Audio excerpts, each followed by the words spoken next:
नमस्कार, मैं हूं यश त्रिपाठी और मैं हाजिर हूं आपका पसंदीदा प्रोग्राम लेकर के बिग डिबेट। मध्य प्रदेश में कांग्रेस सत्ता के शिखर पर बहुत दिनों तक रही और सत्ता के शिखर से उतरी तो ऐसी हुई कि सत्ता को तरस गई। 1.5 साल के लिए मौका भी मिला लेकिन फिर हाशिए पर चली गई। तमाम उम्मीदें, तमाम कल्पनाएं, तमाम समीकरण सरकार में आने के बाद भी कांग्रेस को इस लेवल तक नहीं पहुंचा पाए कि लगे कि बहुत कुछ कांग्रेस कर रही है। आज लोकसभा चुनाव के बाद आज जब बैठक हुई पीसीसी में तो कांग्रेस के युवा अध्यक्ष, तेज तर्रार अध्यक्ष जीतू पटवारी जी ने जिस पीड़ा के साथ अपनी बात रखी, जिस दबंगई के साथ उन्होंने डिसीजन लिए और तमाम नेता, चाहे वो कमलनाथ जी हों, सज्जन सिंह वर्मा जी हों, बाकी लोगों ने जिस तरह से बात की, उसका एक अंदाज निकला कि एक बार तो इस पीड़ा से मुक्ति पाने के लिए सर्जरी करनी पड़ेगी और तय हुआ कि सर्जरी की जाए। और हमारी बिग डिबेट आज इसी मुद्दे पर कि संगठन की साख को बचाने के लिए कांग्रेस सर्जरी करने जा रही है। इसी पर देखिए हमारा ये प्रोग्राम बिग डिबेट। लेकिन हम आपको आज जोड़ेंगे, मेहमानों से बातचीत करेंगे, एक समीक्षा करेंगे, एक एनालिसिस करेंगे। हमारे साथ मेहमानों का एक खास पैनल होगा। सारे मुद्दे कि आखिर कांग्रेस को करना क्या होगा, वो जो करने जा रहे हैं वो ठीक है कि नहीं ठीक है, जीतू पटवारी जिस लाइन पर चल रहे हैं वो कितनी सही है, सज्जन सिंह वर्मा जो बोल रहे हैं कितना सही है। इन सारे मुद्दों पर हम चर्चा करेंगे, मेहमानों के साथ बातचीत करेंगे। लेकिन उसके पहले देखिए एक छोटी सी रिपोर्ट।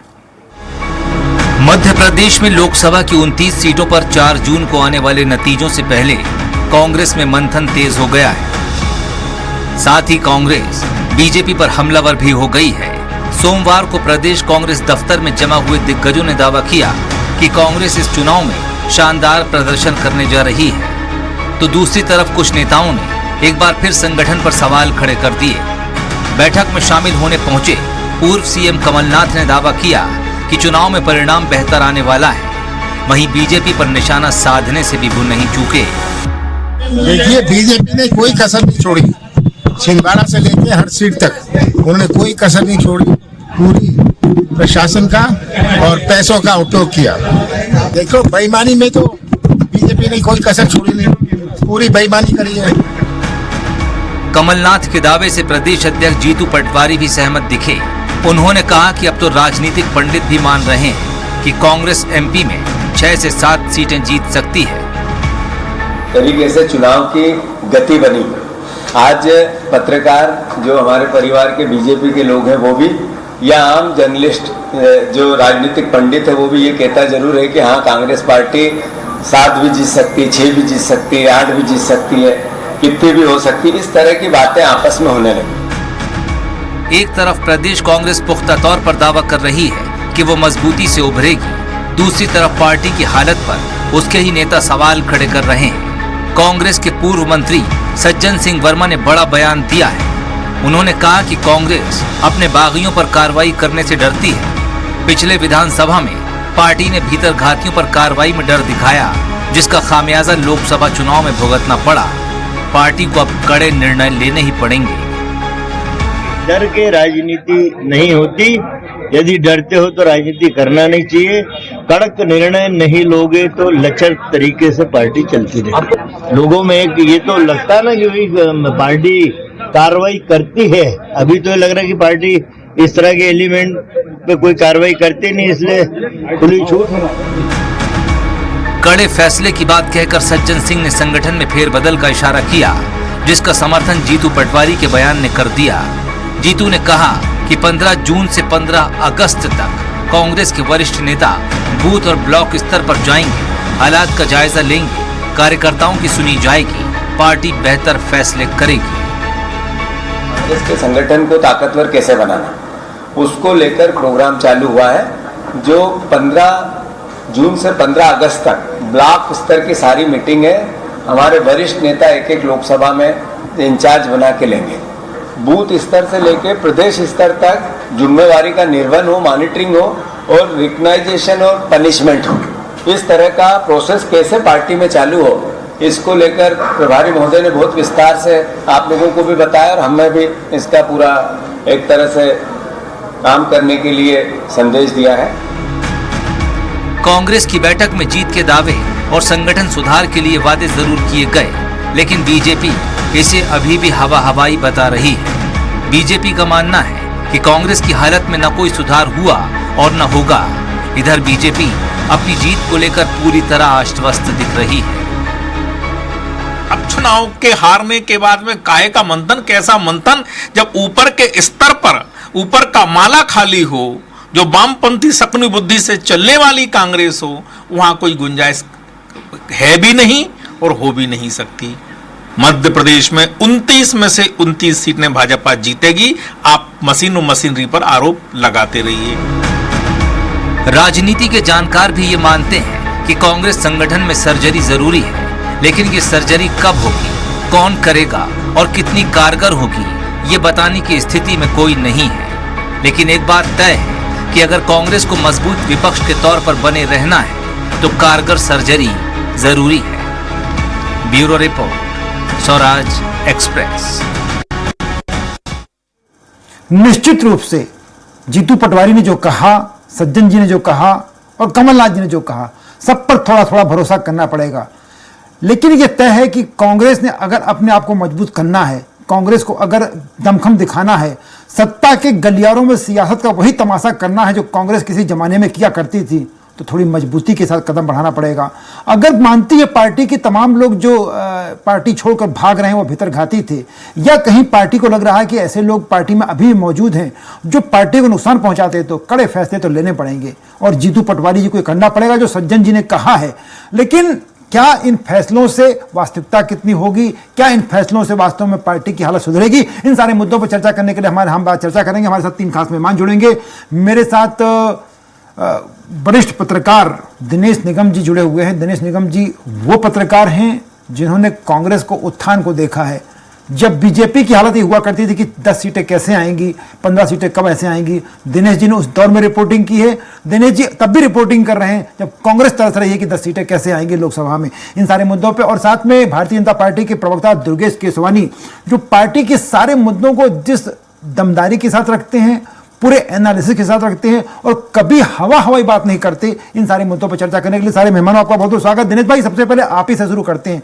आज जो जीतू पटवारी ने, सबसे सज्जन भाई की बात, आपने वो दौर देखा है कि जब हालात ये थी कि विधानसभा में हो या लोकसभा में हो, कांग्रेस में तब कांग्रेस हुआ करता। धीरे धीरे पिछले 2 दशक में स्थितियां कितनी खराब हो गई और 1.5 साल सरकार आने के बावजूद, सत्ता में रहने के बावजूद, अगर कांग्रेस की हालत है, जिम्मेदार तो कोई ना कोई आदमी होगा। जैसा सज्जन भाई कह रहे हैं कि बीच में लोग ऐसे हैं जो तमाम पार्टी को नुकसान पहुंचा रहे हैं। आखिर पार्टी देर क्यों करती है इन पे डिसीजन लेने में? तमाम अध्यक्ष रहे, कमलनाथ जी खुद लंबे समय तक अध्यक्ष रहे, अरुण यादव जी अध्यक्ष रहे, लंबी प्रक्रिया से गुजरे हैं। बीजेपी के शासन जब से आया है, सुभाष यादव जी अध्यक्ष रहे, उसके बाद कांतिलाल भूरिया जी अध्यक्ष रहे, कमलनाथ जी अध्यक्ष रहे, सुरेश पचौरी साहब अध्यक्ष रहे, तमाम अध्यक्ष बड़े फैसले, कड़े फैसले लेने में आखिर क्या गलती हो रही, कहाँ चूक हो रही है? देखिए, क्या है कि कांग्रेस में आपको मालूम है अजय भाई, आप भी हमारे साथी हैं, आपने भी फील्डिंग करी है खूब लंबी चौड़ी और आपने भी कई शासन देखे हैं। सवाल ये है कि कांग्रेस के साथ जो सबसे बड़ी मजबूरी है, कांग्रेस के साथ जो सबसे बड़ा माइनस पॉइंट है, वो ये है कि एक तो उनके यहाँ कोई कार्यकर्ताओं की बहुत कमी है। उनके यहाँ जितने हैं सब नेता है और नेता में इतना ईगो रहता, आपस में इतना ईगो रहता है कि वो अगर जब भी किसी प्रत्याशी के चयन की बात आती, विधानसभा में हो या लोकसभा में हो, तो कहने के लिए तो हाँ हमें हाँ मिलाते हैं और दिखाने के लिए वो रोड में भी निकलते हैं, लेकिन अंदरूनी वो इतना ज्यादा वो पाल लेते हैं कि उसको वो हर तरह से डिफीट देने की कोशिश करते हैं। ये चीज कांग्रेस में आज से नहीं, शुरू से ही चली आई है। कांग्रेस में हमेशा जब भी मात खाई है, गुटबाजी के कारण मात खाई है।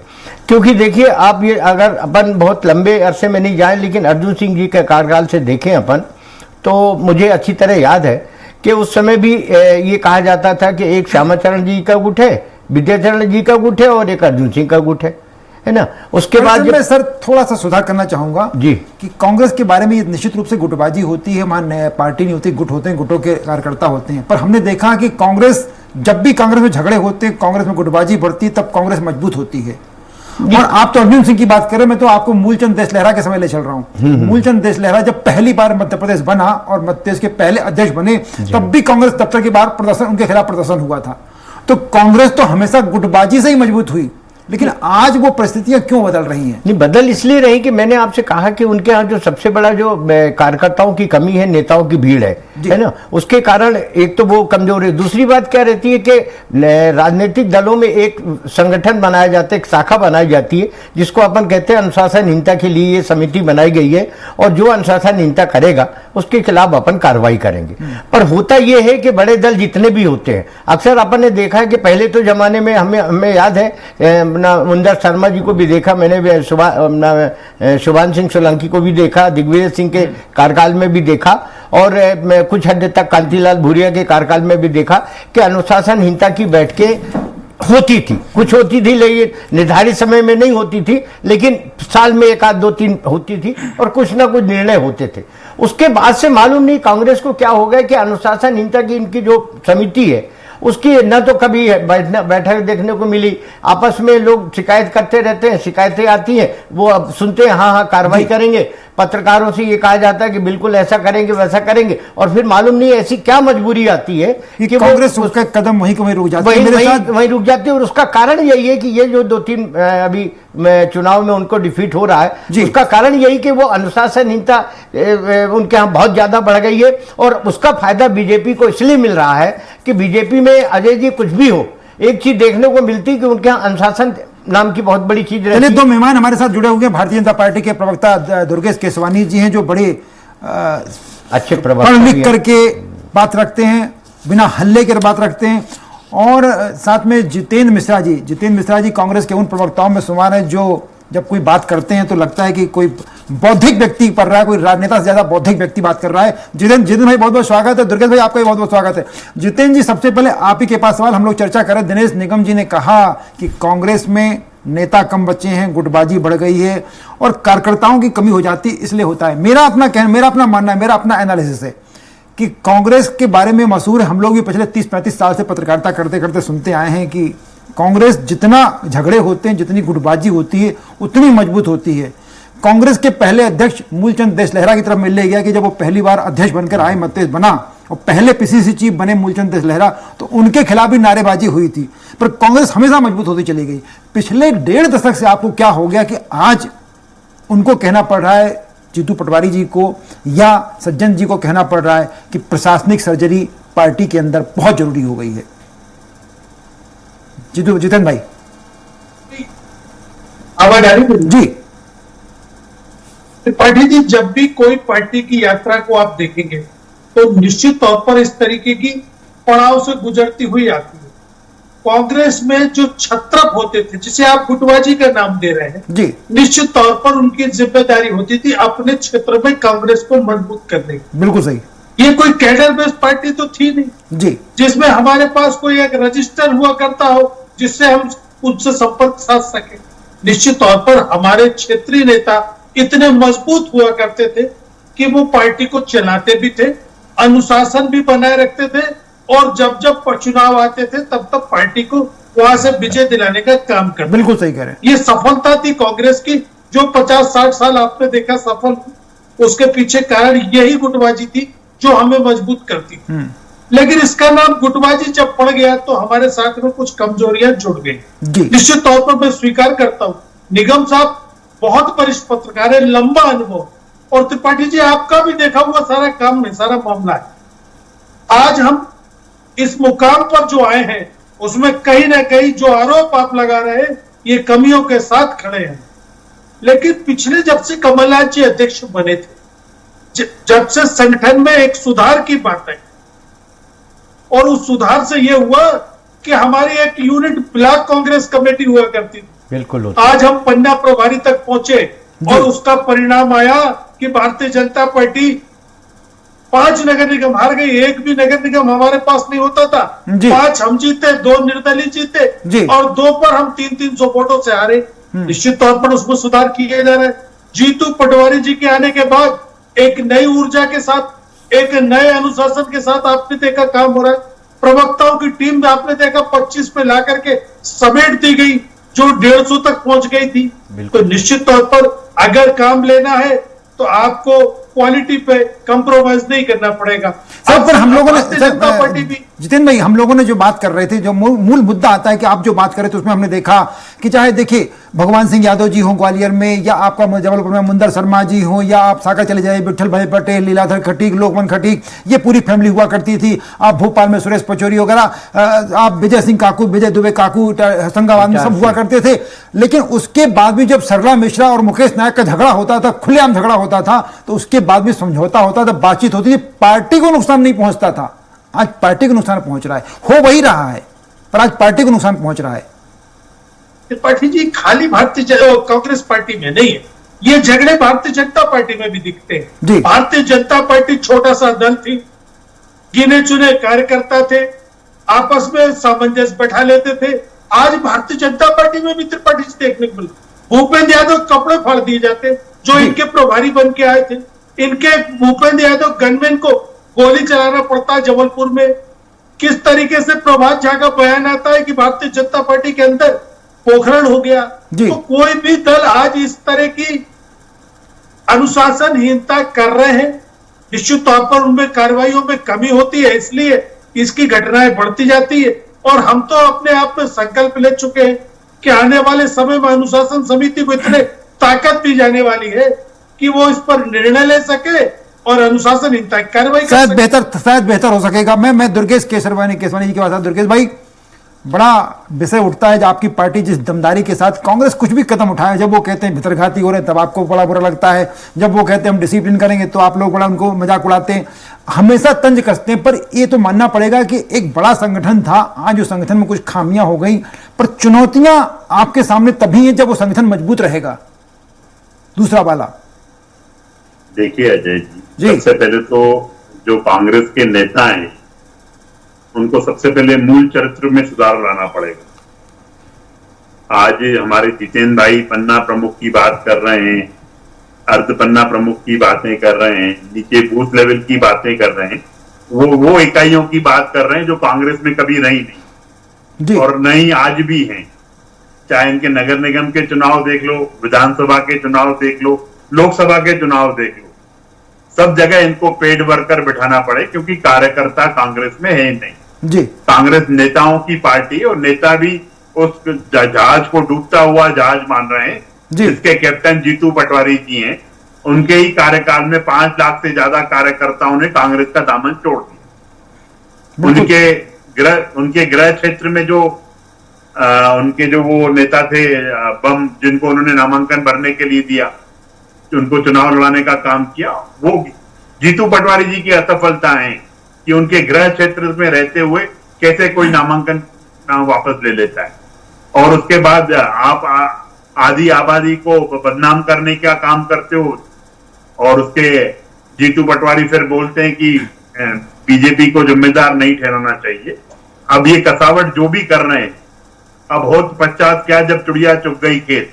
नगर निगम चुनाव हो गए, विधानसभा चुनाव हो गए, लोकसभा आप 29 की 29 हार रहे हो, अब उसके बाद ये सब कसावत करोगे तो क्या उसका रिजल्ट आएगा? तो आप चाहते हैं कि आप क्या चाहते हो कि विपक्ष रहे ना मजबूत विपक्ष?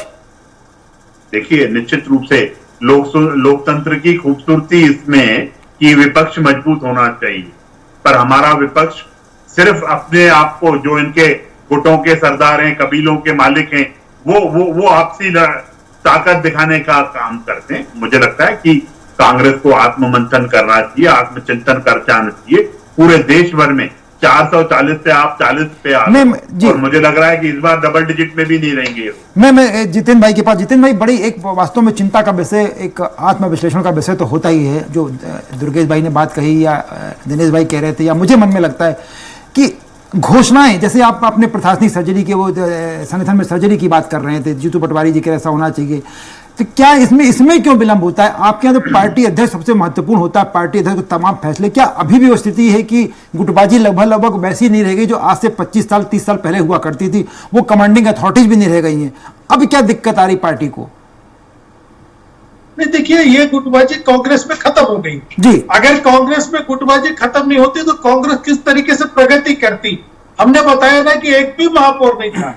अगर स्थानीय स्तर पर हमारा कार्यकर्ता मजबूत नहीं होता, त्रिपाठी जी 5 महापौर भारतीय जनता पार्टी से छुड़ाना कोई मुश्किल काम था, लेकिन आपने देखा किस तरीके से कांग्रेस ने अपने संगठन में काम किया। हमने पन्ना प्रमुख तक बनाया, मंडलम बनाया, सेक्टर बनाया। आज क्या होता है, जो पार्टी सत्ता में लंबे समय तक रहती है, त्रिपाठी जी, कुछ स्थितियां उसकी ऐसी हो जाती। आज भारतीय जनता पार्टी के साथ भी आप विचार करेंगे तो निश्चित तौर पर नरोत्तम मिश्रा जैसे व्यक्ति को टिकट चुनाव हारना पड़ा, तो निश्चित तौर पर वहां कार्यकर्ताओं में गुटबाजी थी, या फिर ये कहें कि उनकी छवि खराब थी जिसकी वजह से वोट नहीं मिले। हमने भी विश्लेषण किया है, हम विपक्षी सीटों पर भी विवाद करते हैं, विश्लेषण करते हैं। हम लोग समझ में आया कि भारतीय जनता पार्टी में नरोत्तम मिश्रा गुटबाजी के कारण चुनाव हार गए। तो इन सब चीजों पर विचार करना पड़ेगा। हमने बीजेपी ने सर, मैं जो कह रहा था कि बीजेपी ने उन सारे मुद्दों पे, मैं दिनेश भाई से भी आऊंगा उनके पास, उन सारे मुद्दों पे बीजेपी ने विचार किया और मुझे लग रहा है बीजेपी में उस तरह के एक्शन भी हुए। आपके साथ जो आप जो बात कह रहे हैं कि महापौर जीत गए, कार्यकर्ता ने मजबूत की, सब कुछ ठीक हुआ। जो दिनेश भाई चिंता व्यक्त कर रहे थे, मैं चिंता व्यक्त कर रहा था कि उस कार्यकर्ता को कभी लगे तो कि मैं जितेंद्र मिश्रा के झंडे तले खड़ा हूं, मेरा संरक्षण वो करेंगे, वो पार्टी में जो खत्म हो रही परंपरा ना, सारी चिंता का विषय वो है ना। त्रिपाठी जी, बिल्कुल सही सवाल है आपका। निश्चित तौर पर ये जो बड़े बड़े नेता कांग्रेस से बाहर हुए हैं, ये क्यों हुए जी? ये वही कारण है कि इनकी सुनी नहीं गई। इनसे ये कहा गया कि अगर पार्टी में अनुशासन के साथ काम करना पड़ेगा तो आप सरवाइव कर पाएंगे, वरना आप घर बैठेंगे। उनको ये नाराजगी तो हुई, यही कारण था कांग्रेस छोड़ने का, कि वो ये चाह रहे थे कि जैसे पहले कांग्रेस चलती रही वैसे ही कांग्रेस आज चले। आज कांग्रेस में आपने देखा नया जोश और नई ऊर्जा को एंट्री दी गई। हमने अपने कैबिनेट में 28 के 28 नौजवान मंत्रियों को शामिल कर दिया। तो निश्चित तौर पर नौजवान सर वो विषय गंभीर हो जाएगा, 28 कैबिनेट मंत्री क्यों रखे गए थे। दिनेश भाई मुस्कुरा रहे हैं। दिनेश भाई, थोड़ा सा वही जो मैं बात कर रहा था कि निश्चित रूप से जो जितेंद्र जी कह रहे थे कि कार्यकर्ता का कैडर तैयार हुआ, पार्टी मजबूत हुई, तब जाके 5-5 नगर निगम जीते। लेकिन उसके बावजूद कार्यकर्ता के हाथ में क्या है, जो आप चिंता व्यक्त कर रहे थे, कार्यकर्ता के हाथ में अभी भी कुछ नहीं आया ना। नहीं है। उसी का कारण तो ये है कि जो निराशा मिलती है, जो मतदान केंद्रों में अपने को शून्य की परिस्थितियां देखने को मिलती है, उसका कारण यही है कि उसका कोई संरक्षण नहीं, उसके ऊपर कोई हाथ रखने वाला नहीं है, उसको कोई ये कहने वाला नहीं है कि अगर तेरे साथ कुछ होगा तो मैं खड़ा हूं, मैं हूं। भाई लोकसभा चुनाव में देखिए आप, इसके पहले भी हम लोगों ने लोकसभा चुनाव देखे, विधानसभा चुनाव, चाहे दिग्विजय सिंह जी हुआ करते थे, अर्जुन सिंह जी हुआ करते थे, मोतीलाल वोरा साहब हुआ करते थे, श्यामाचरण जी हुआ करते थे, अपनी कॉन्स्टिट्यूंसी छोड़ के सब जगह दौड़ते थे, क्योंकि इस बार दिग्विजय सिंह कहीं दिखाई पड़े, इस बार कमलनाथ जी कहीं दिखाई पड़े। तमाम बड़े नेता जिनके दम पर कार्यकर्ता एकजुट हो जाता है, वो कहीं दिखे नहीं। इसका भी असर पड़ सकता है ना। निश्चित रूप से पड़ रहा है, निश्चित रूप से पड़ेगा। लेकिन इसमें कोई दो राय नहीं कि मैं जितेंद्र जी के एक बात से जरूर सहमत हूं कि कमलनाथ जी ने कांग्रेस का जिस तरह से कमलनाथ जी के अध्यक्ष कार्यकाल में जिस तरह से कांग्रेस को उन्होंने जैसे इन प्रकार जितना भी संगठित किया, उसका रिजल्ट तो उनको मिला कि नगर निगम में भी सफलता मिली थी और जो है राज्य विधानसभा में उनको सफलता मिली। इन प्रकार में किसी तरह उनके सरकार गई है अपनी जगह, ये क्यों गई क्या नहीं गई ये वो लोग जाने। दूसरे सवाल ये है कि इसमें कोई दुरान, पर सवाल ये है कि आपका एक जो अच्छा सवाल आपने कहा कि कार्यकर्ता के ऊपर कोई हाथ रखने वाला तो हो, ये कहने वाला तो हो कि हम तेरे साथ हैं। वो कांग्रेस में एक बहुत बड़ी कमी है। जैसा अभी जितेंद्र जी ने कहा कि फील्ड में हमारे पहले एक ऐसी परंपरा थी कि अनुशासन होता था और सब कुछ होता था, तो हमारा कहना यही कि आज वो स्थिति क्यों नहीं बन पा रही। आज देखिए, पदाधिकारी तो आज भी बनते हैं, अध्यक्ष उपाध्यक्ष तो आज भी रहते हैं, अध्यक्ष सर्वे सर्वा होता है, तो उसके बावजूद अध्यक्ष जो है अपने स्वयं के विवेक से, अपने स्वयं के उसमें से निर्णय क्यों नहीं ले पा रहा। क्या मजबूरी आती है कि वो चाहते हुए भी किसी अनुशासित आदमी के कार्यकर्ता या नेता के ऊपर कार्रवाई नहीं कर पाता। चाहता तो है। थोड़ा दुर्गेश जी के पास, दुर्गेश जी, एक बड़ा चर्चा का विषय हो जाता है कि कांग्रेस में जो रिजेक्टेड लोग हुआ करते थे, जिनको कल तक आप कहा करते थे कि काम के नहीं, आज वो सब आपके पास आते जा रहे हैं। जो कांग्रेस का इंडिसिप्लिन है, कांग्रेस का जो भी है, वो सब कुछ आप क्या हो जाएगा। कभी आप लोगों को चिंता नहीं होती कि इसका असर ठीक नहीं होगा?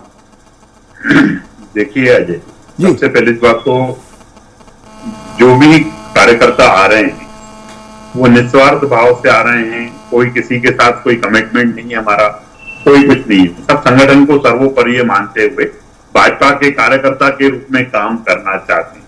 क्योंकि हमारे यहाँ कार्यकर्ता के भाव से ही काम किया जाता है।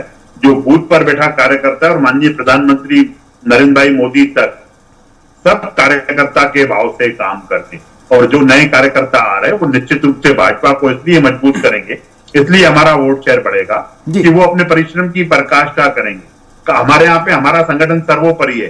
संगठन ही चिंता करता है प्रत्येक कार्यकर्ता को क्या दायित्व देना है, किस कार्यकर्ता को कहाँ पे उपयोग करना है, वो हमारा संगठन तय करता है।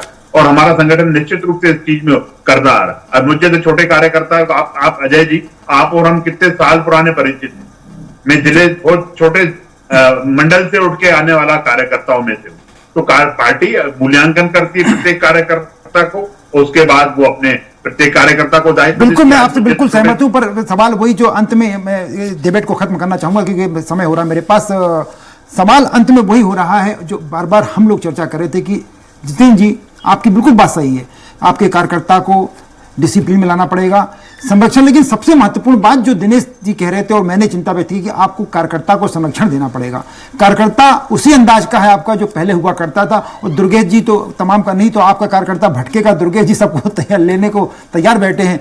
कहीं ऐसा ना हो जाए, एक बड़े शायर ने कहा है कि आपके बहुत सारे कार्यकर्ता जिस तरह से कर रहे हैं आज, जिस तरह से नेताओं को बेअदबी भी होती है आपके यहाँ, वो सब ना हो जाए कि जो तमाम बड़े नेता हैं चाहे वो पार्टी छोड़कर जा रहे हैं, कहीं ऐसा ना कोई दिन बाद कहना जाए कि जिन पत्थरों को हमने अता की धड़कने वो बोलने लगे तो हम भी बरस पड़े। धन्यवाद आपके प्रोग्राम, आपका सबका बहुत बहुत धन्यवाद जितेंद्र जी, दिनेश जी, दुर्गेश जी, थैंक यू।